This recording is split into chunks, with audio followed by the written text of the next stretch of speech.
रणनीति पर होगी चर्चा। धार्मिक स्थल में तोड़फोड़ मामले में पुलिस का एक्शन। पुलिस ने पूछताछ के लिए 15 लोगों को लिया हिरासत में। घटना के विरोध में रियासी जिला पूरी तरीके से बंद रहा।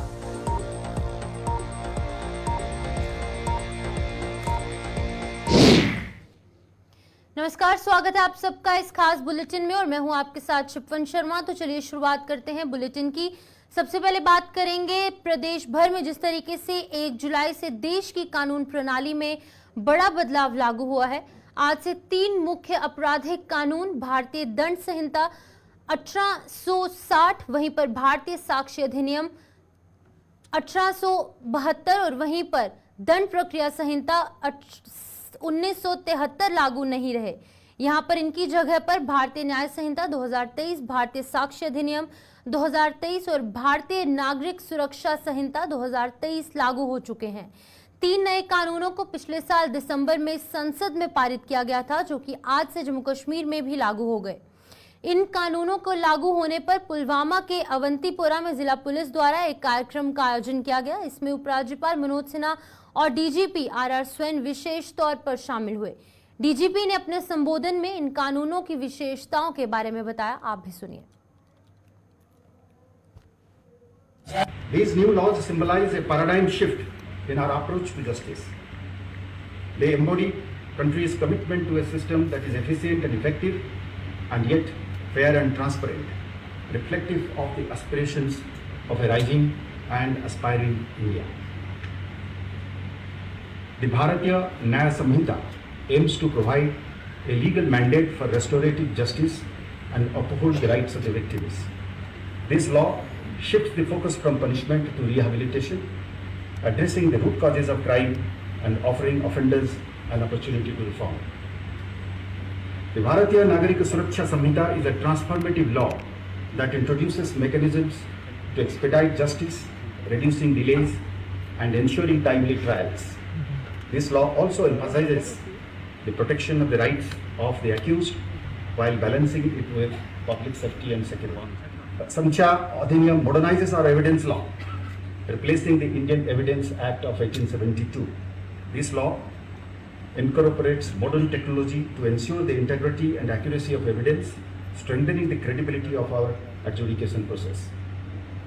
The new law provides for severe penalties for crimes against women and children, including life imprisonment or death for heinous crimes, and stringent measures against child exploitation.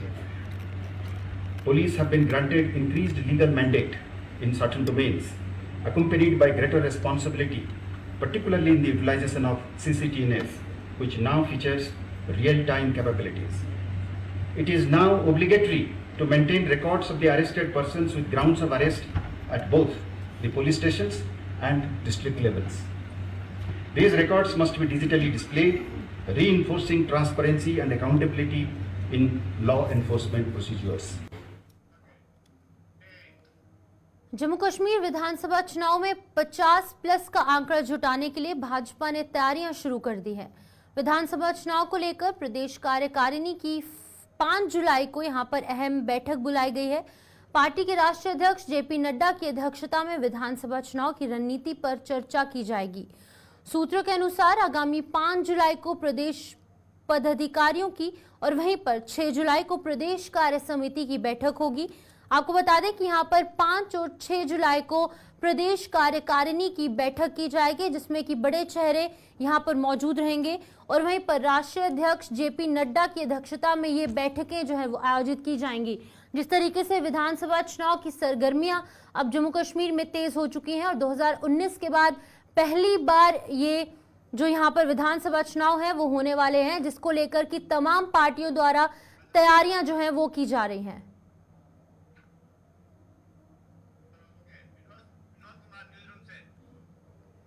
तो जिस तरीके से हमने बात की, यहाँ पर लगातार बैठकों का दौर जारी है और बीजेपी की कार्यकारिणी बैठक भी यहाँ पर 5 और 6 जुलाई को की जाएगी, जिसकी की अध्यक्षता जेपी नड्डा द्वारा की जाएगी। तो यहाँ पर इस खबर पर जानकारी देने के लिए हमारे साथ वरिष्ठ पत्रकार विनोद कुमार न्यूज रूम से यहाँ पर ज्वाइन कर चुके हैं। विनोद जी, बताइएगा क्या कुछ अहम इन 2 दिनों की मीटिंग में रहने वाला है?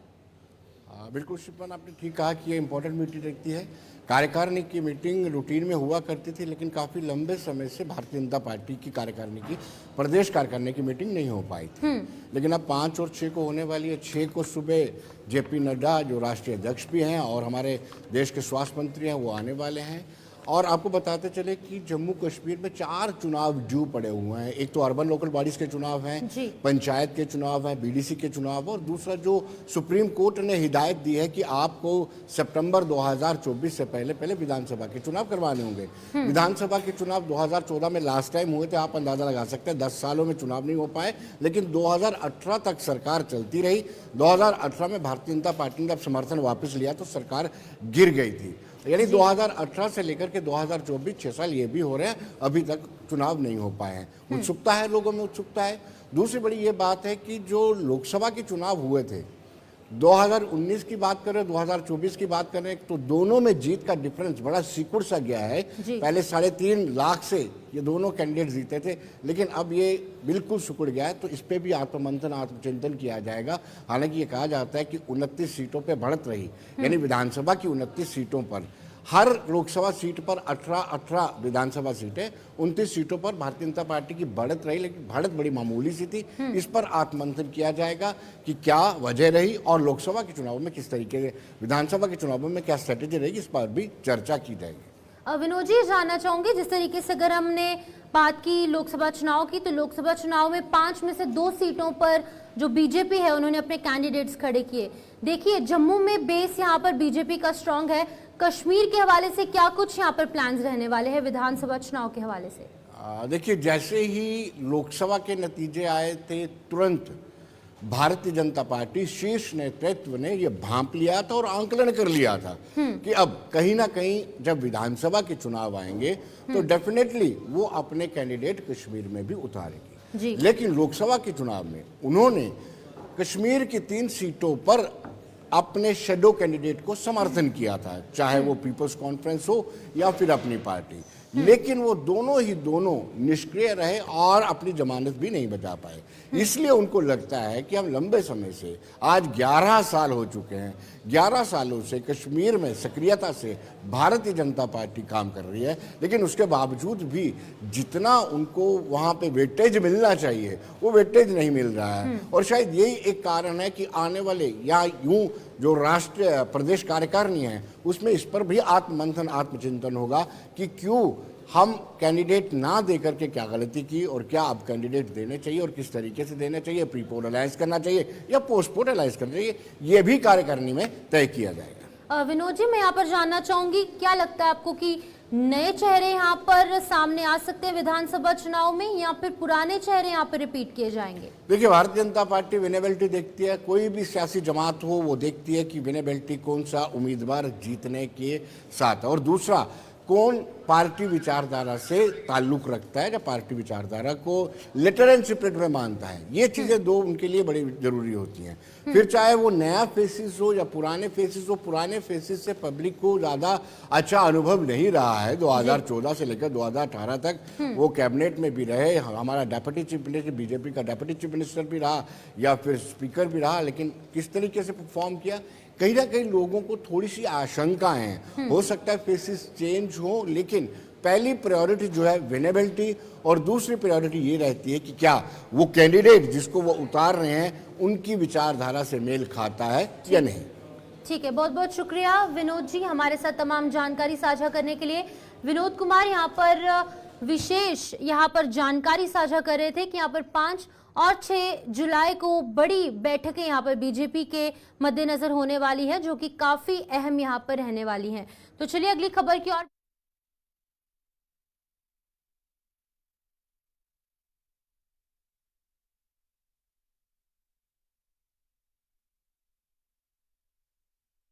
ताकि घटना को अंजाम देने वाले मास्टरमाइंड का पता लगाया जा सके। इस घटना के विरोध में आज रियासी जिला पूरी तरीके से बंद रहा। कई हिंदू संगठनों के साथ साथ आम नागरिकों ने भी अलग अलग जगहों पर रोष रैलियां निकाली और माहौल खराब करने वालों के खिलाफ कड़ी कार्रवाई करने की मांग की है। वहीं पर रियासी में बाजार बंद रहे और इस बंद का असर यातायात पर भी देखने को मिला।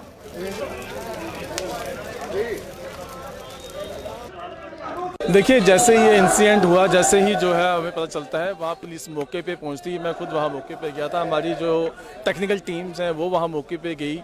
इसमें जो प्रॉपर कार्रवाई है वो की गई, पर्चा लॉन्च किया गया। उसके बाद हमने तकरीबन 15 लोगों जो हैं वो मतलब उनको उठाया हुआ है जो सस्पेक्ट हैं, और सख्ती से इसके ऊपर कार्रवाई जो है वो की जा रही है। जैसे ही हुआ हमने इसमें FIR लॉन्च की। FIR लॉन्च उस सेम डे ही हमने जो है वो सस्पेक्ट जो है वहाँ से उठा लिए हैं, तो सख्ती से इसके खिलाफ जो है वो कार्रवाई हो रही है। मैं आपको एक चीज़ बताऊँ, हर एक कम्युनिटी हो, चाहे वो कोई धर्म हो, कोई जात हो, हर जगह कुछ ना कुछ शरारती तत्व होते हैं जिनका हमेशा यही काम रहता है कि किस तरह से जो शांति है, जो भाईचारा है आपस में, उसको भंग किया जाए। तो हम सब लोगों को आइडेंटिफाई करना चाहिए, और ऐसे लोग जो उनकी मंशा होती है भाईचारे को ख़राब करने की, जो उनकी मंशा होती है, उसको कामयाब नहीं करने देना चाहिए। तो चलिए अब श्री अमरनाथ जी की यात्रा के हवाले से बात करेंगे, जहां पर की यात्रा, वार्षिक यात्रा जो है वो धार्मिक हर्षोल्लास के साथ जारी है। जम्मू के भगवती नगर स्थित आधार शिविर से आज चौथे दिन भी शिव भक्त बाबा बर्फानी के दर्शनों की कामना लेकर कश्मीर के लिए रवाना हुए। श्रद्धालुओं के चौथे जत्थे को कड़ी सुरक्षा के बीच 265 वाहनों में कश्मीर के लिए रवाना किया गया, जिसमें कि 6416 शिव भक्त शामिल थे। वहीं पर कश्मीर के लिए रवाना हुए ये श्रद्धालु पारंपरिक बालटाल और पहलगाम रूट से पवित्र गुफा की ओर बढ़ेंगे।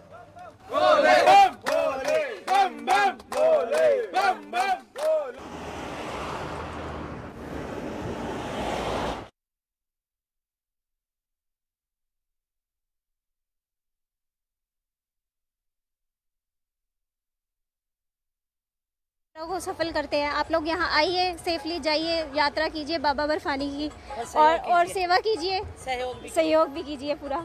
इन्होंने बहुत अच्छे से अरेंज किया हुआ है सब कुछ। थोड़ा जनता ही खुद को ऐसा कर देती है कि सीरियल वाइज नहीं आती है, लाइन में नहीं लगती है, तो उन्हें कितनी दिक्कत हो रही है। आर्मी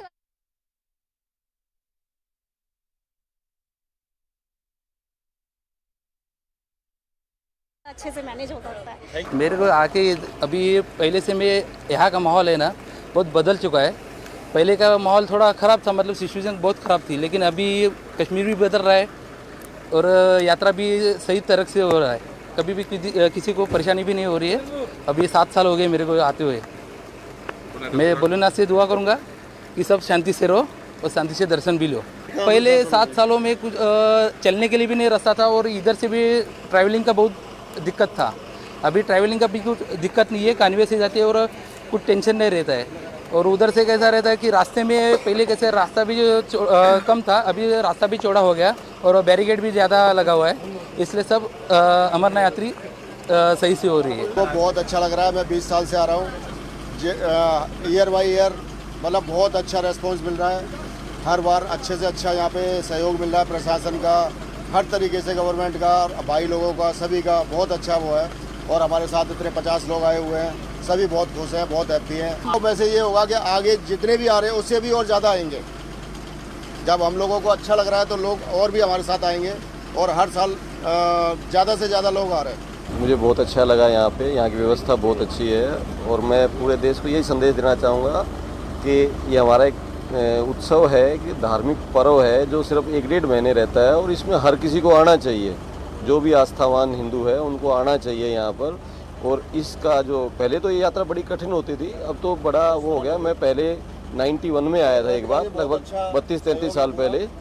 तो जब आया था मैं, तो उस टाइम पे तो कुछ भी नहीं था, बड़ा कठिन थी यात्रा, मतलब कोई नहीं आ सकता, मतलब बहुत मुश्किल होता था आना। अब तो बुजुर्गों के लिए जम्मू कश्मीर वक्फ बोर्ड की चेयरपर्सन डॉक्टर दृक्षण अंद्राबी ने गांदरबल में श्री अमरनाथ जी की यात्रा के बालटाल आधार शिविर का दौरा किया। डॉक्टर अंद्राबी ने आधार शिविर में शिव भक्तों को दी जा रही सुविधाओं का जायजा लेने के साथ वहां पर देश के कोने कोने से आए श्रद्धालुओं के साथ संवाद भी किया। उन्होंने इस आधार शिविर में लंगर व्यवस्था का जायजा लेकर लंगर संचालकों की सराहना भी की।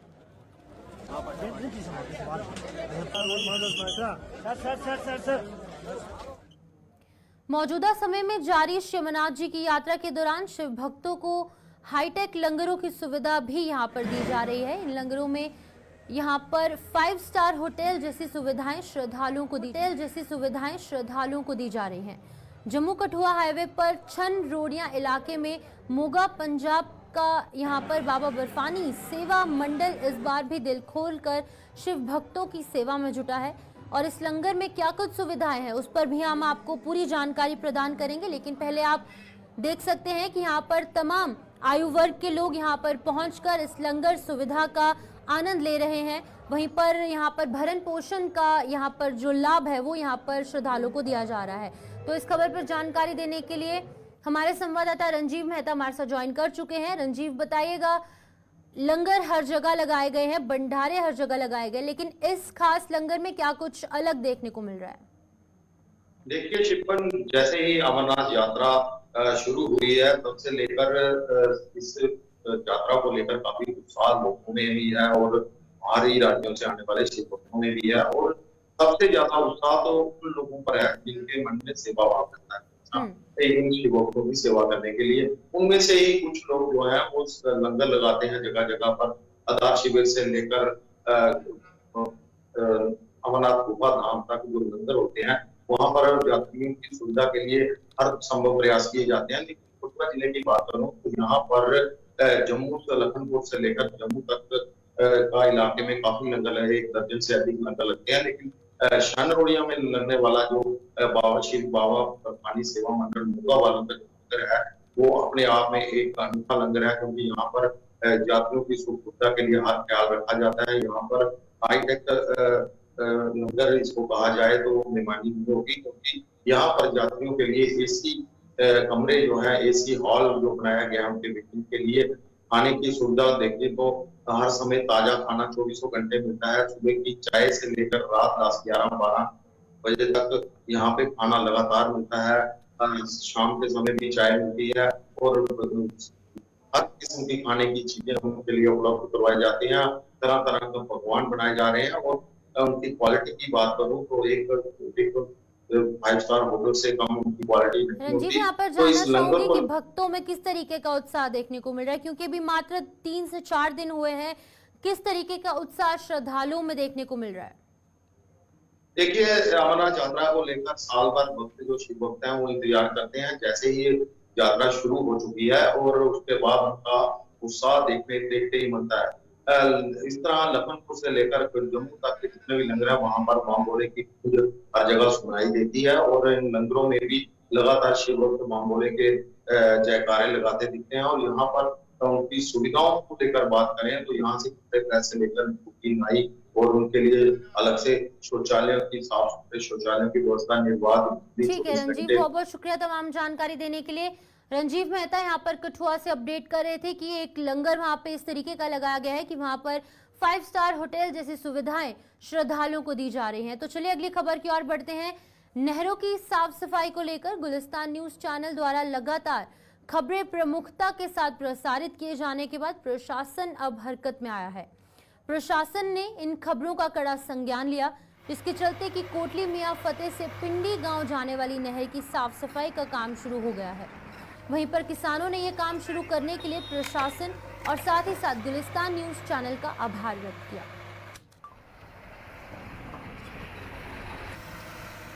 बारे है कि सफाई पहले बहुत खराब ही, क्यों नहर की कढ़ाई जी बहुत पहले हो चुकी थी, विच घाह वगैरह और जंगल जाड़ बहुत बन गया ही, जिहदे नाल पानी की समस्या आ रही। बहुत किसानों को समस्या ही कि पानी अगे नहीं पहुँच रहा। ਹੁਣ ਪਹੁੰਚੇਗਾ ਦਬਲੈੜ ਦੇ ਉਰੇ ਪਹੁੰਚ ਜਾਏਗਾ, ਦਬਲੈੜ ਤੋਂ ਅੱਗੇ ਬਾਰਡਰ ਤੱਕ ਸਹੀ ਤੱਕ ਜਾਣਾ ਪਾਣੀ ਹਨ। ਇਹ ਅਗਰ ਇਹਦੀ ਕਢਾਈ ਠੀਕ ਤਰੀਕੇ ਨਾਲ ਨਾ ਕੀਤੀ ਜਾਏ ਤੇ ਉਹ ਪਾਣੀ ਦਬਲੈੜ ਤੱਕ ਹੀ ਜਾਏਗਾ, ਅੱਗੇ ਬਾਰਡਰ ਵਾਲੇ ਵਿਚਾਰੇ ਰੋਂਦੇ ਰਹਿ ਜਾਣਗੇ ਤੇ ਕਿਸਾਨ ਪਰੇਸ਼ਾਨ ਹੋਣਗੇ। ਕਿਸਾਨ ਸਾਰੇ ਪਰੇਸ਼ਾਨ ਹਨ ਭਈ ਪਾਣੀ ਅੱਗੇ ਪਹੁੰਚ ਨਹੀਂ ਰਿਹਾ। ਹੁਣ ਥੋੜ੍ਹੀ ਜਿਹੀ ਗੌਰਮੈਂਟ ਨੇ ਥੋੜ੍ਹਾ ਕੀਤਾ ਹੈ ਕਿ ਉਹ ਥੋੜ੍ਹੀ ਕਢਾਈ ਸ਼ੁਰੂ ਕੀਤੀ ਹੈ ਜਿਹੜੀ ਕਿ ਦਬਲੈੜ ਤੱਕ ਪਹੁੰਚ ਕੇ ਨਾ ਉਸ ਤੋਂ ਅੱਗੇ ਵੀ ਬਾਰਡਰ ਤੱਕ ਜਿਹੜੀ ਨਹਿਰ ਜਾਂਦੀ ਹੈ ਇਹਨੂੰ ਸਫਾਈ ਕਰਨਗੇ। ਤੇ ਜਿਹੜੇ ਜਾਲਾ ਜੂਲਾ ਬਹੁਤ ਪਿਆ ਸੀ ਇਹ ਇਸੇ ਵਜ੍ਹਾ ਨਾਲ ਪਿਆ ਕਿ ਪਹਿਲੇ ਨਿਕਲ ਗਏ ਸੀ ਤੇ ਪਾਣੀ ਨਹੀਂ ਛੱਡਿਆ, ਇਹਦੇ ਨਾਲ ਘਾਹ ਬਹੁਤ ਹੋ ਗਿਆ ਸੀ। ਤੇ ਇਸ ਕਰਕੇ ਜੇ ਕਿ ਚੈਨਲ ਦਾ ਬਹੁਤ ਸਾਨੂੰ ਮਾਣ ਹੈ ਕਿ ਉਹਨਾਂ ਸੁਣਵਾਈ ਕੀਤੀ ਅੱਗੇ ਤੱਕ, ਤੇ ਉਹ ਡੀਸੀ ਵਗੈਰਾ ਜੋ ਵੀ ਉੱਪਰ ਅਧਿਕਾਰੀ ਨੇ ਉਹਨਾਂ ਨੇ ਸੁਣਿਆ ਤੇ ਇਹਦੀ ਕਢਾਈ ਸ਼ੁਰੂ ਹੋ ਗਈ ਹੈ। ਤੇ ਇਹਦੇ 'ਚ ਅਸੀਂ ਬੜੇ ਖੁਸ਼ ਹਾਂ। ਸਾਰੇ ਕਿਸਾਨ ਨੇ ਜਿਹੜੇ ਬਾਰਿਸ਼ ਵੀ ਥੋੜ੍ਹੀ ਹੋ ਰਹੀ ਹੈ ਤੇ ਨਹਿਰ ਦਾ ਪਾਣੀ ਜਿਹੜਾ ਅੱਗੇ ਬਾਰਡਰ ਤੱਕ ਪਹੁੰਚ ਜਾਏਗਾ। ਮਿਆਂ ਫਤਿਹ ਤੋਂ ਲੈ ਕੇ ਨਹਿਰ ਜਿਹੜੀ ਹੈ ਨਾ ਦਲਵੈੜ ਅੱਗੇ सही तक बार्डर तक जा रही है। पहला बहुत बड़ी दिक्कत आ रही थी क्योंकि जंगल जाड़ बड़ा हो गया। जनवरी महीने ना कढ़ाई की थी, उसके बाद पानी नहीं छड़िया ਵਿੱਚ ਬਹੁਤ ਜੰਗਲ ਘਾਹ ਘੂ ਬੜਾ ਹੋ ਗਿਆ ਇੱਥੇ ਅੱਗੇ ਪਾਣੀ ਜਿਹੜਾ ਦਲਬੈਰ ਤੋਂ ਅੱਗੇ ਜਾ ਨਹੀਂ ਰਿਹਾ ਹੁਣ ਇਹਨਾਂ ਚਲੋ ਡੀਸੀ ਸਾਹਿਬ ਨੇ ਹੋਰ ਕੋਈ ਡਿਪਾਰਟਮੈਂਟ ਵਾਲੇ ਆ ਬੜਾ ਕੁਝ ਕੀਤਾ ਇਹਨਾਂ ਨਾਲ ਹੋ ਗਏ ਜੀਸੀਬੀ ਲਾ ਕੇ ਇਹਨਾਂ ਕਢਾਈ ਕਰਦੇ ਪਏ ਨੇ ਦਲਬੈਰ ਤੋਂ ਅੱਗੇ ਵੀ कढ़ाएंगे तो फिर आगे भी पानी। स्मार्ट सिटी जम्मू की परियोजनाओं को लेकर शिवसेना डोगरा फ्रंट ने जम्मू में विरोध प्रदर्शन किया। प्रदर्शन की अगुवाई कर रहे डोगरा फ्रंट के प्रधान अशोक गुप्ता ने जम्मू स्मार्ट सिटी परियोजनाओं के काम पर सवाल उठाते हुए कहा कि शहर में सड़कों की हालत खस्ता हो चुकी है और कुछ सड़कें मरम्मत के नाम पर बंद की गई हैं, जिससे कि लोगों को परेशानियों का सामना करना पड़ रहा है। उन्होंने जम्मू नगर निगम के अधिकारियों पर निशाना साधते हुए कहा कि ठेकेदार मनमर्जी से काम कर रहे हैं और निगम के अधिकारी मूक दर्शक बने तमाशा देख रहे हैं। यात्रा शुरू हो गई है और सड़कों की हालत बड़ी खराब है। अगर आप यहाँ से रघुनाथ मंदिर जाने का प्रयास करेंगे रास्ता बंद है, कनक मंडी से रुपये वाला मंदिर रास्ता बंद है, और सिटी चौक से अगर आप बड़ा मंदिर शिव जी का जाने का प्रयास करेंगे रास्ता बंद है। सड़क की दुर्गति है। मेन स्थली जिधर से यात्रा प्रारंभ होती है उसका कल एक 3 व्हीलर फंस गया था, बड़ी मुश्किल से निकालने का प्रयास हुआ। तो पहली बार ये कौन ठेकेदार है? अरे ठेकेदार है या ऊपर वाला कोई और बड़ा ठेकेदार है, उसके पीछे कोई और है। एक ठेकेदार उसने सबलेट कर दिया किसी और को, फिर उसने किसी और को आगे कर दिया। और म्यूनसिपैलिटी के अधिकारी क्या कर रहे हैं? श्रीमान एक्सीन महोदय, मैं कमिश्नर से कहना चाहता हूं, म्यूनसिपैलिटी के अधिकारी कमिश्नर महोदय। नाले के निर्माण को लेकर जम्मू के वार्ड नंबर 66 के लोगों ने विरोध प्रदर्शन किया। प्रदर्शन कर रहे लोगों के मुताबिक बरसात के मौसम में नाले में उफान आने पर इसका पानी उनके घरों में घुस जाता है, जिससे कि उन्हें नुकसान उठाना पड़ता है। बार बार गुहार लगाने के बावजूद भी उनकी सुनवाई नहीं हो रही। लोगों ने आरोप लगाया कि चुनावों के दौरान तमाम पार्टियों के नेता उनकी इस समस्या का समाधान करने का आश्वासन देते हैं, लेकिन चुनाव हो जाने के बाद कोई भी उनकी सुध नहीं लेता। हमारी सबसे बड़ी परेशानी है नाला। हमारा नाला हमें बहुत परेशान करता है। पूरी गलियां हमारी पूरी बंद हो जाती है जब नाला बरसात आती है। अब बरसात फिर से आने वाली है, आए दिन जब भी बारिश आती है तब हमारा पूरा आना जाना बंद हो जाता है, बाहर निकलना बंद हो जाता है।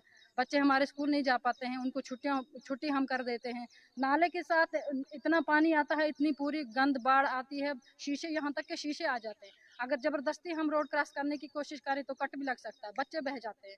इतनी मुश्किल हो गई है हमें। हमारी तो रोड की बड़ी बुरी हालत है। जो भी हमारे पास आते हैं नुमाइंदे हमारे आते हैं, रोड वोट मांगने आते हैं, तब तो बड़ी बड़ी दावे करते हैं, बड़ी बड़ी बातें करते हैं, लेकिन उसके बाद जब वोट दिए जाते हैं, जब उनकी सरकार बन जाती है तो कुछ नहीं, हमें कुछ भी सुविधा नहीं मिलती है। हमें बहुत परेशानियां हो रहे हैं क्योंकि यहाँ पानी आ रहा, लोगों को दिक्कत हो रही है कि इतना पानी आ रहा है, लोग घरों के बाहर निकलने में बड़ी दुश्वारी होती है। इसलिए हम म्यूनसिपलिटी वालों से प्रार्थना करते हो कि इनका मसला हल करो और हमारा मसला करो, ताकि आगे हम भी अच्छी तरह। तो चलिए, जम्मू कश्मीर के इस खास बुलेटिन में फिलहाल इतना ही। मुझे दीजिए इजाजत और आप जुड़े रहिए गुलिस्तान न्यूज के साथ।